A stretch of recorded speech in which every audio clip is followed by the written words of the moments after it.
Bayou waste powers a new wave of biodiesel innovation.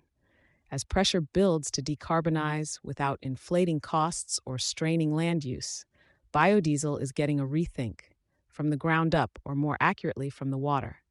New research emerging from Louisiana's bayou suggests that waste streams like algae blooms and discarded oyster shells could offer a more cost-effective and locally adaptable path to renewable fuel production.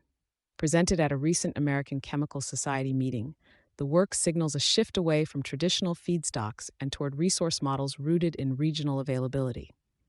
The concept is simple: use what's already abundant, reduce dependency on global inputs, and rethink how biodiesel is produced at scale.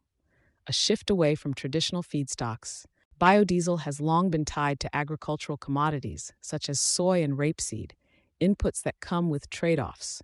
These include competition with food systems, exposure to commodity price swings, and ongoing concerns around land use. The Louisiana-based approach takes a different route.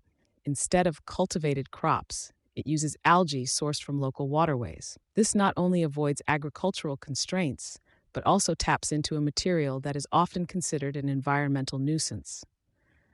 On the processing side, the research replaces conventional catalysts with one derived from oyster shell waste.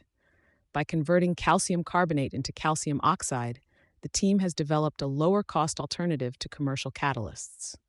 Early modeling indicates that this substitution could cut production costs by roughly 70 to 85%, a significant shift in a sector where margins are often tight. Together, these changes reshape two of biodiesel's most persistent challenges: feedstock sourcing and input costs. Building a circular, localized fuel model. What makes this model notable isn't the chemistry. It follows standard biodiesel production methods, but the sourcing strategy behind it. Algae oil is extracted, combined with methanol, and processed using a catalyst to produce biodiesel and glycerin. The difference lies in turning waste into input. Algae overgrowth and shell waste are typically treated as disposal issues. Integrating them into fuel production reframes both as economic assets.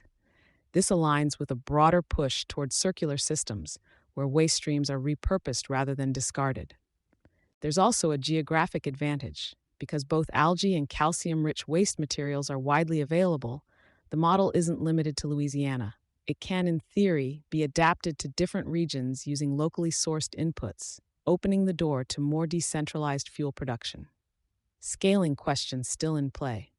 Despite promising early data, several hurdles remain before the model can move beyond pilot stages.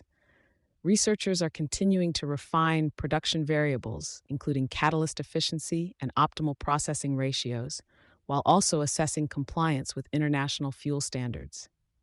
Energy balance remains a key concern. Biodiesel processes have historically struggled to deliver a net positive energy output, making efficiency gains critical. Ongoing testing is focused on ensuring that the energy required for production does not outweigh the fuel's usable output. Additional evaluations, such as cold weather performance and safety characteristics, are being conducted in collaboration with industry partners.